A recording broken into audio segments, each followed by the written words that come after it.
आपने दीगर वज़रा के साथ प्रेस कॉन्फ्रेंस में आज ये मुतालबा किया है कि इलेक्शन कमीशन मुस्ताफ़ी हो। सब अब से एक महीने पहले तक जब अपोजिशन जमातें इलेक्शन कमीशन के बाहर आपके फॉरेन फंडिंग केस के हवाले से एहतजाज कर रही थी तो आपने इलेक्शन कमीशन का दिफा किया आपकी जमात ने और कहा कि ये इदारों को दबाव में लाते हैं इस तरीके से। डस्का के फैसले से पहले शिबली फराज साहब ने कहा कि हम इनका फैसला मानेंगे क्योंकि हम दूसरी जमातों की तरह नहीं है कि इदारों के फैसले चैलेंज करें या उन पर तनकीद करें। और आज हुकूमत में होते हुए आपने कहा रेफरेंस नहीं मूव करेंगे मगर हम सियासी रिस्पॉन्स दे रहे हैं। तो सियासी तनकीद एक आईनी इदारे पर कर रहे हैं, रेफरेंस मूव कीजिए, आप वही कर रहे हैं जो दूसरी जमातें कर रही थी। देखें, सारी कौम को बड़ा दुख है जिस तरीके से ये सेनेट का इलेक्शन हुआ और ये कोई अनहोनी बात नहीं थी, ऐसी चीज नहीं थी जिसके बारे में किसी को पता ना हो। आप भी जानते हैं, मैं भी जानता हूँ, 30 साल से तो मैं सियासत में मैं देख रहा हूँ कि जब सेनेट का इलेक्शन होता है तब ये सारा मंडियां लग गई, खरीदो फरोख्त हुई करोड़ों। अब तो मुझे हैरानी हो रही, लोग अरबों की बातें कर रहे हैं। तो ऐसे माहौल में प्राइम मिनिस्टर इमरान खान ने आज नहीं 2013 में से कहना शुरू किया कि जनाब बैलेट जो है वो ओपन बैलेट होना चाहिए। और आपको याद है कि 2015 में शायद नवाज शरीफ गवर्नमेंट ने या नवाज शरीफ ने एक मूव की कि जी ओपन बैलेट होना चाहिए और हमने बावजूद के हमारे शदीद सियासी इख्तलाफात थे हमने उसको सपोर्ट किया।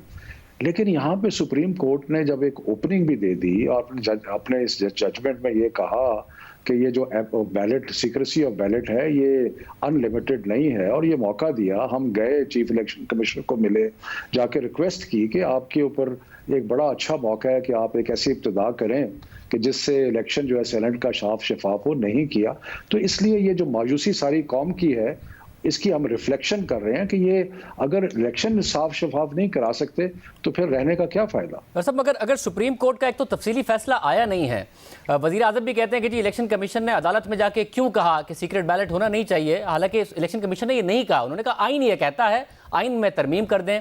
अब आइन में तरमीम के लिए आप लोग जल्दी गए नहीं, साथ ही ज़ाहिर है अगर सियासी जमातों में कंसेंसस करना है तो वो आपकी और अपोजिशन की जिम्मेदारी है, इलेक्शन कमीशन की नहीं है। अगर अदालत ने कोई फैसला दिया होता और इलेक्शन कमीशन ने उसकी खिलाफ वर्जी की होती, क्योंकि अदालत ने भी ये कहा कि भाई कॉन्स्टिट्यूशन होना चाहिए, कॉन्स्टिट्यूशन के तहत सीक्रेटली होना चाहिए, तो अदालत नोटिस ले ले या आप अदालत में चले जाएं कि जी आपकी अहकामात की खिलाफ वर्जी कर दी है। ये एक आईनी इदारे पर हुकूमत इस तरह तनकीद करे और उनसे इस्तीफे का मुतालबा करे, ये कैसे दुरुस्त है?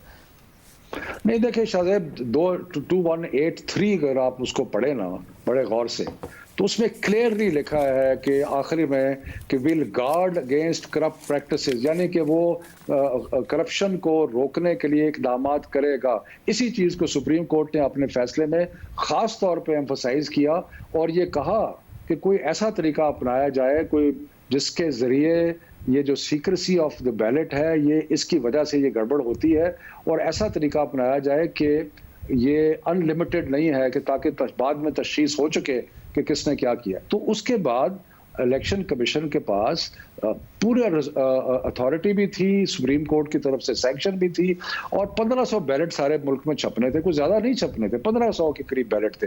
उसके ऊपर कोई मार्कर लग सकता था, जिस तरह वो प्रोडक्ट्स के ऊपर बना होता है वो लग सकता था। कोई तरीका हो सकता था जिस तरीके से कि अगर प्रैक्टिस हो तो उसकी तशखीस की जाए। अब आप देखें कराची क्या, कोयटा क्या, पेशावर, लाहौर, इस्लामाबाद, हर जगह वावेला है कि जनाब इलेक्शन ठीक नहीं हुआ, पैसे चले, हॉर्स ट्रेडिंग हुई। तो क्या इलेक्शन कमीशन नाकाम नहीं हुआ अपने शौकत साहब? पंजाब, सिंध और बलूचिस्तान में तो वो तनकीद नहीं है। एक तनकीद हुई हफीज़ शेख साहब के इलेक्शन पर और उसके ऊपर इलेक्शन कमीशन ने नोटिस भी लिया। पिछले हफ्ते तो आपकी जमात ने कहा कि जो 22 मार्च को समात के लिए मंजूर की है यूसुफ गिलानी साहब के खिलाफ आप लोगों की दरख्वास्त, वो आपके मौक़िफ़ की फतह है। तो और इलेक्शन कमीशन क्या करे? आप लोगों ने शिकायत की, वीडियो का नोटिस लिया है, उस पर तहकीकात होगी, बाकी तो जगह ठीक हो गया सारा मामला। जी मेरे भाई, बात यह है कि आपने इसको ओवरऑल तासर देखना है। कराची में, आप कराची में हैं, आपको पता है कि वहाँ पे किस किस्म के इल्जामात लगे। आप कोयटा में आप देखें किस किस्म के इल्जामात लगे, क्या कुछ नहीं कहा गया। मतलब वो आपकी जमात ने लगाए हैं, कराची में भी और कोयटा में भी आपकी जमात ने लगाए हैं आप ही के ऊपर। और अगर हमें तसल्ली नहीं होगी तो हम बिल्कुल इल्जाम लगाएंगे। और आप इस्लामाबाद के इलेक्शन में देखें कि गिलानी को वोट मिलता, गिलानी के इलेक्शन में हमें 164 वोट मिलते हैं, खातून के इलेक्शन में हमें 174 वोट मिल जाते हैं। इसका मतलब गड़बड़ हुई ना, इसका मतलब कि बंदर बांट हुई, इसका मतलब है कि कोई पैसों का हिसाब किताब हुआ। तो उसका नोटिस लिया इलेक्शन कमीशन ने, 22 मार्च को उसकी समात होगी और आप लोगों ने पिछले हफ्ते कहा कि हमारी फतह है, फिर आपने आज कह दिया कि इस्तीफा दे दें। लेकिन शाहजेब वो अपने फ़राइज़ मनसीबे में नाकाम हुए, उन्होंने एतमाद खोया। इस वक्त सारी कौम जो है वो एक ही आवाज़ में कह रही है कि सेनेट के इलेक्शन में करप्शन हुई। बाकी जमातें भी कह रही हैं, सिर्फ हमारी जमात नहीं कह रही। मतलब बाकी जमातें, मतलब बाकी जमातें चेयरमैन सेनेट के इंतखाब पे कह रही हैं। चेयरमैन सेनेट का इंतखाब इलेक्शन कमीशन ने नहीं कराया, सेनेट सेक्रेटेरिएट ने कराया।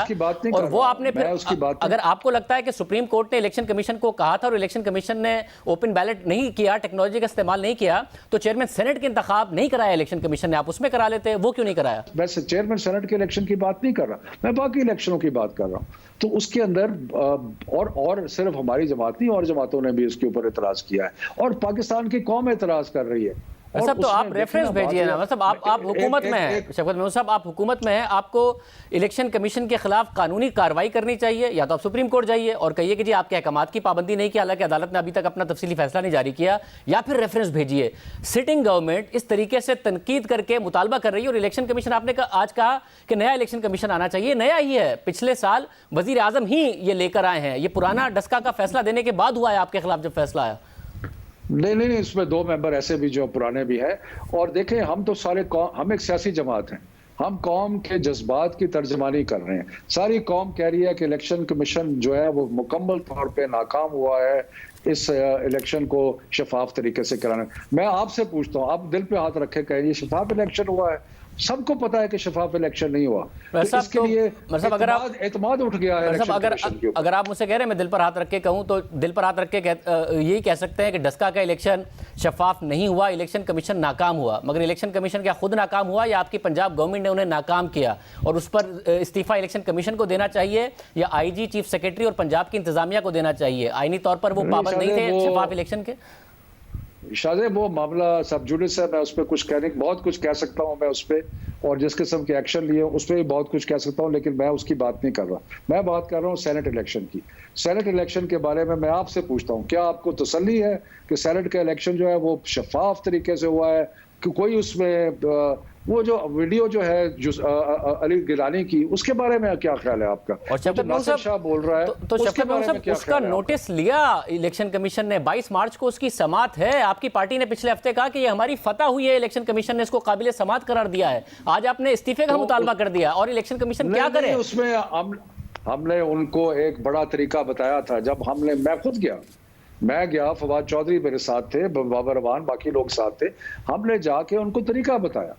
हमने कहा कि आप बैलेट पेपर, 1500 बैलेट पेपर हैं टोटल, उनको आप इस तरीके से प्रिंट करें कि अगर कोई शिकायत आए तो उसकी आप तहकीक कर सकें, लेकिन नहीं बात मानी। मैं तो इलेक्शन कमीशन, तो फिर साहब आप ये कह रहे हैं कि कोई इदारा हमारी बात नहीं मानता, जो हम कहते हैं वो नहीं करता, इसलिए वो इस्तीफा दे। ये बात नहीं है, क्योंकि अगर वाकई जो आपने इलेक्शन कमीशन से कहा, फिर चेयरमैन सेनेट का इंतखाब नहीं कराया इलेक्शन कमीशन ने, अगर आपके ख्याल में सुप्रीम कोर्ट के डिसीजन का स्पिरिट ये था शॉर्ट ऑर्डर का, तो फिर चेयरमैन सेनेट का इलेक्शन सेनेट सेक्रेटेरिएट उसी तरह करा लेता, वो तो इलेक्शन कमीशन ने नहीं कराया।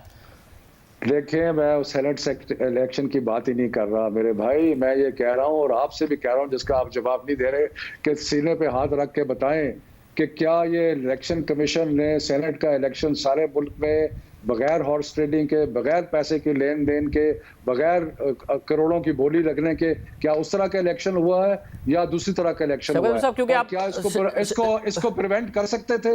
हाँ, प्रिवेंट कर सकते थे, उन्होंने नहीं प्रिवेंट किया। तो इसलिए उसका, और तहरीक इंसाफ सबसे बड़ी जमात है पाकिस्तान की, और हम कह रहे हैं हमें इलेक्शन कमीशन पे एतमाद नहीं है। साहब, क्योंकि बतौर एंकर मेरा काम है कि मैं आपको इंटरव्यू करूं यहाँ, बट आप, क्योंकि अगर आपने सवाल किया है, तो एक तो आपने कहा वो सीक्रेट वोट वाला, तो वो मैंने आपको बता दिया, 22 मार्च को समाप्त हो रही है। आप सीने पर हाथ रख के बताइए, अब्दुल कादिर साहब बगैर पैसे दे के इस वक्त सेनेटर बने हैं, जिनको आपने पहले टिकट वापस लिया, फिर आज़ाद हैसियत में खड़े हुए, फिर आपकी पार्टी में शामिल हुए, आप सीने पर हाथ रख के बताइए।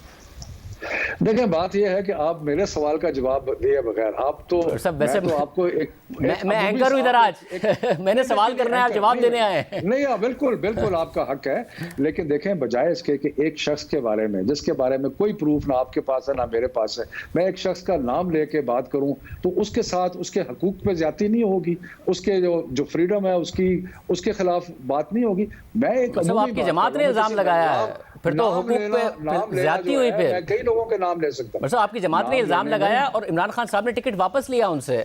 मगर अगर आप कह रहे हैं तो मैं उन शख्सियत से आगे बढ़ जाता हूं, मगर मैं ये जरूर जानना चाहूंगा कि एक सिटिंग गवर्नमेंट को एक इदारे पर इस तरीके से तो आप इल्जामात मेरी बात लगाने का तो चाहिए जवाब या देंगे आपको ना। कानूनी चाराजोई करनी चाहिए और रेफरेंस मूव करना चाहिए उनके खिलाफ? अगर वो फेल हुए हैं तो आप रेफरेंस मूव क्यों नहीं कर रहे? आप आप दबाव में डाल रहे हैं। सजेशन है वो, बिल्कुल दबाव वाली बात नहीं है, हमारे जज्बात का है, लेकिन आप भी मेरी इस बात का जवाब नहीं दे रहे।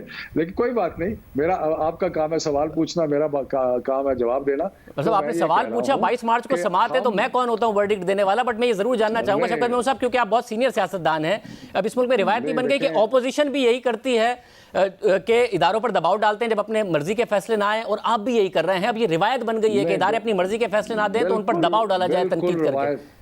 बिल्कुल रवायत नहीं है ये, हम कौम के जज्बात की तर्जमानी कर रहे हैं। और मैं बार बार कह रहा हूं, कोई पाकिस्तानी आज किसी को स्ट्रीट में आप जाके पूछें और आप पूछें कि क्या वो उनको तसल्ली है कि सेनेट का इलेक्शन जो है वो शफाफ तरीके से हुआ है, क्या उनको तसल्ली है कि वहां पे पैसे जो है नहीं चले, आपको बच्चा बच्चा ये कहेगा कि सारे पाकिस्तान ये एक ही जबान में कह रहा है कि पैसे चले। और प्राइम मिनिस्टर इमरान खान सही कह रहे थे कि ये ओपन बैलेट कराओ, उसी के तरीके से ये जो करप्शन का दरवाजा बंद होगा, वरना नहीं होगा। और साहब ये बताइएगा कि आपने, क्योंकि आज ये भी पोजीशन ली कि तमाम सियासी जमातें इस वक्त सवाल उठा रही हैं, और साहब तो तमाम सियासी जमातें भी और अदालतें भी नैब के चेयरमैन पर भी और नैब के कंडक्ट पर भी सवाल उठा रही हैं, और खुद आपने उठाया कि हमारा जो मंशूर है एहतसाब का, उसको सबसे ज़्यादा नुकसान नैब ने पहुँचाया है। तो फिर इस क्राइटेरिया पर नैब के चेयरमैन को भी मुस्ताफ़ी हो जाना चाहिए? देखिए, नैब के बारे में हमारे तहफ़्फ़ुज़ात हैं जो कि हम पब्लिकली कई दफ़ा कह चुके हैं। नैब एक इंडिपेंडेंट अदारा है, उस पर हम ही अपने तहफ़्फ़ुज़ात की बात करते हैं। बात यह है कि उसके अंदर नैब चेयरमैन या बाकी वहाँ पे जो उनका सिलसिला है, मेरा ख्याल है कि सिस्टम्स में बहुत सारे इम्प्रूवमेंट की ज़रूरत है, और हम उसके बारे में सोच रहे हैं और देखेंगे कि आइंदा क्या होता है। लेकिन इस वक्त मौजू जो है वो सेनेट का इलेक्शन है, और जिस पे सारी कौम जो है वो एक ज़बान से कह रही है कि ये इलेक्शन में करप्शन हुई और इस करप्शन को रोका जा सकता था, और इलेक्शन कमीशन ने नहीं रोका, कौम का एतमाद उठ गया। मतलब और इलेक्शन कमीशन भी एक इंडिपेंडेंट इदारा है, कौन कह रहा है नहीं है? बिल्कुल है। और उसके खिलाफ कानूनी चाराजोई के लिए हुकूमत के पास एवेन्यूज हैं, अगर वो नाकाम हुए और अपने काम में नाकाम हुए हैं। वो अपने हमारे वकील जो है उस चीज़ को देखेंगे।